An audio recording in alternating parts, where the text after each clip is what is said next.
Hello guys, welcome to my YouTube channel. आ चुके हैं हम लोग।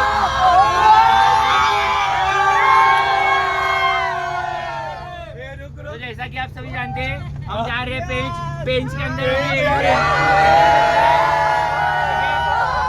अभी गाइस